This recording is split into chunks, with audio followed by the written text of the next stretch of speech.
ओम नमः शिवाय। ओम श्री गणेशाय नमः। हे भक्तजनों, आज हम पद्म पुराण के एक अत्यंत पावन, अर्थपूर्ण और कल्याणकारी अध्याय का श्रवण करने जा रहे हैं। यह अध्याय हमें यह सिखाता है कि समस्त यज्ञों, व्रतों, पूजाओं और शुभ कार्यों में श्री गणेश जी का अग्रपूजन क्यों अनिवार्य है और उनकी स्तुति करने से मनुष्य को किस प्रकार समस्त सिद्धियां प्राप्त होती हैं। यह दिव्य कथा स्वयं महर्षि पुलस्त्य जी द्वारा भीष्म पितामह से कही जा रही है। इस प्रसंग में हम देखेंगे कि किस प्रकार महामुनि संजय अपने गुरुदेव भगवान वेदव्यास से एक अत्यंत महत्वपूर्ण प्रश्न करते हैं कि प्रतिदिन के पूजन में सर्वप्रथम किस देवता का पूजन करना चाहिए।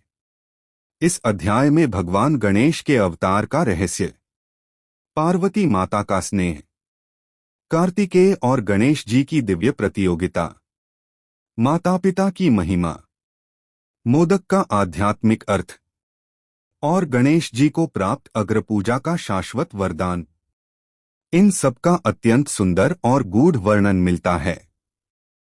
यह केवल एक कथा नहीं है, यह भक्ति, बुद्धि, विनय और संस्कारों का जीवंत उपदेश है। यह हमें सिखाती है कि सच्ची श्रेष्ठता बाहरी पराक्रम से नहीं, बल्कि माता पिता की सेवा और श्रद्धा से प्राप्त होती है। तो आइए मन, वचन और कर्म से श्री गणेश जी का स्मरण करते हुए इस पवित्र अध्याय का शुभारंभ करें, जहां से महर्षि पुलस्त्य जी कहते हैं भीष्म।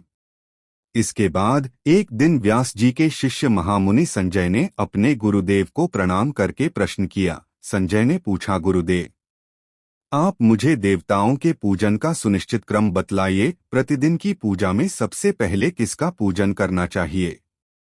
व्यास जी बोले, संजय, विघ्नों को दूर करने के लिए सर्वप्रथम गणेश जी की पूजा करनी चाहिए। पार्वती देवी ने पूर्व काल में भगवान षड्डूष जी के संयोग से स्कंद, कार्तिकेय और गणेश नाम के दो पुत्रों की जन्म दिया। उन दोनों को देखकर देवताओं को पार्वती जी पर बड़ी श्रद्धा हुई और उन्होंने अमृत से तैयार किया हुआ एक दिव्य मोदक लड़ पार्वती के हाथ में दिया। मोदक देखकर दोनों बालक माता से मांगने लगे। तब पार्वती देवी विस्मित होकर पुत्रों से बोली, मैं पहले इसके गुणों का वर्णन करती हूँ, तुम दोनों सावधान होकर सुनो। इस मोदक के सूंघने मात्र से अमरत्व प्राप्त होता है। जो इसे सूंघता या खाता है वह संपूर्ण शास्त्रों का मर्मज, सब तंत्रों में प्रवीण लेखक, चित्रकार, विद्वान, ज्ञान विज्ञान के तत्व को जानने वाला और सर्वज्ञ होता है। इसमें तनिक भी संदेह नहीं है। पुत्रों, तुम में से जो धर्माचरण के द्वारा श्रेष्ठता प्राप्त करके आएगा, उसी को मैं यह मोदक दूंगी। तुम्हारे पिता की भी यही सम्मति है। माता के मुख से ऐसी बात सुनकर परम चतुर स्कंद मयूर पर आरूढ़ हो तुरंत ही त्रिलोकी के तीर्थों की यात्रा के लिए चल दिए। उन्होंने मुहूर्त भर में सब तीर्थों में स्नान कर लिया। इधर लंबोदरधारी गणेश जी स्कंद से भी बढ़कर बुद्धिमान निकले। वे माता पिता की परिक्रमा करके बड़ी प्रसन्नता के साथ पिताजी के सम्मुख खड़े हो गए।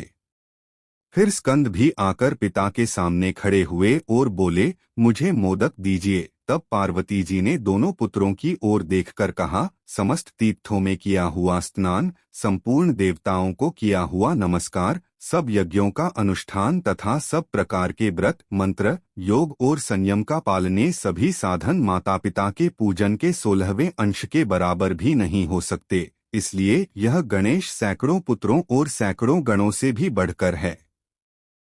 8 देवताओं का बनाया हुआ यह मोदक मैं गणेश को ही अर्पण करती हूँ। माता पिता की भक्ति के कारण ही इसकी प्रत्येक यज्ञ में सबसे पहले पूजा होगी। महादेव जी बोले, इस गणेश के ही अग्र पूजन से संपूर्ण देवता प्रसन्न हों। व्यास जी कहते हैं, नतः द्विज को उचित है कि वह सब यज्ञों में पहले गणेश जी का ही पूजन करे। ऐसा करने से उन यज्ञों का फल कोटि कोटि गुना अधिक होगा। संपूर्ण देवी देवताओं का कथन भी यही है। देवाधिदेवी पार्वती ने सर्वगुणदायक पवित्र मोदक गणेश जी को ही दिया तथा बड़ी प्रसन्नता के साथ संपूर्ण देवताओं के सामने ही उन्हें समस्त गणों का अधिपति बनाया। इसलिए विस्तृत यज्ञों, स्तोत्र पाठों तथा नित्य पूजन में भी पहले गणेश जी की पूजा करके ही मनुष्य संपूर्ण सिद्धियां प्राप्त कर सकता है। चतुर्थी को दिन भर उपवास करके श्री गणेश जी का पूजन करे और रात में अन्न अहन करे। गणेश जी की स्तुति इस प्रकार करनी चाहिए। श्री गणेश जी, आपको नमस्कार है। आप संपूर्ण विष्णु की शांति करने वाले हैं।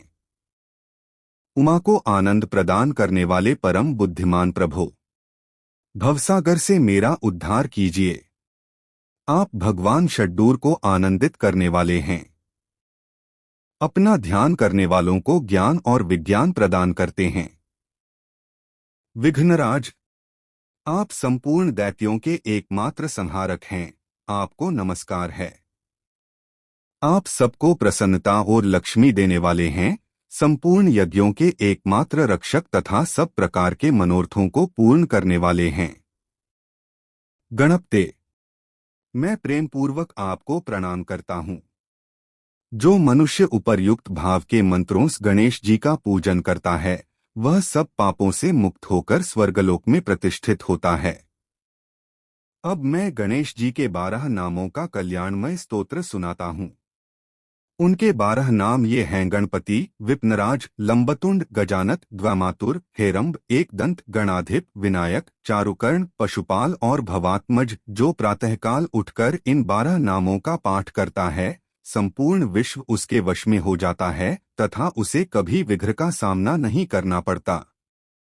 उपनयन, विवाह आदि संपूर्ण माड्रनलिक कार्यों में जो श्री गणेश जी का पूजन करता है, वह सबको अपने वश में कर लेता है और उसे अक्षय पुण्य की प्राप्ति होती है। जो मनुष्य संपूर्ण यज्ञ के कलशों में गणानात्वा इस मंत्र से श्री गणेश जी का आवाहन करके उनकी पूजा करता है, उसे संपूर्ण सिद्धियां प्राप्त होती हैं तथा वह स्वर्ग और मोक्ष को भी पा लेता है। विद्वान पुरुष को चाहिए कि वह मिट्टी की दीवारों में प्रतिमा अथवा चित्र के रूप में पत्थर पर, दरवाजे की लकड़ी में तथा पात्रों में श्री गणेश जी की मूर्ति अधित करा ले। इनके सिवा दूसरे दूसरे स्थान में भी, जहां हमेशा दृष्टि पड़ सके, श्री गणेश जी की स्थापना करके अपनी शक्ति के अनुसार उनका पूजन करे। जो ऐसा करता है उसके समस्त प्रिय कार्य सिद्ध होते हैं। उसके सामने कोई विघ्न नहीं आता तथा वह तीनों लोकों को अपने वश में कर लेता है। संपूर्ण देवता अपने अभीष्ट की सिद्धि के लिए जिनका पूजन करते हैं, समस्त विघ्नों का उच्छेद करने वाले उन श्री गणेश जी को नमस्कार है। जो भगवान श्री विष्णु को प्रिय लगने वाले पुष्पों तथा अन्यान्य सुगंधित फूलों से, फल, मूल, मोदक और सामयिक सामग्रियों से, दही और दूध से, प्रिय लगने वाले बाजों से तथा धूप और दीप आदि के द्वारा गणेश जी की पूजा करता है, उसे सब प्रकार की सिद्धियां प्राप्त होती हैं।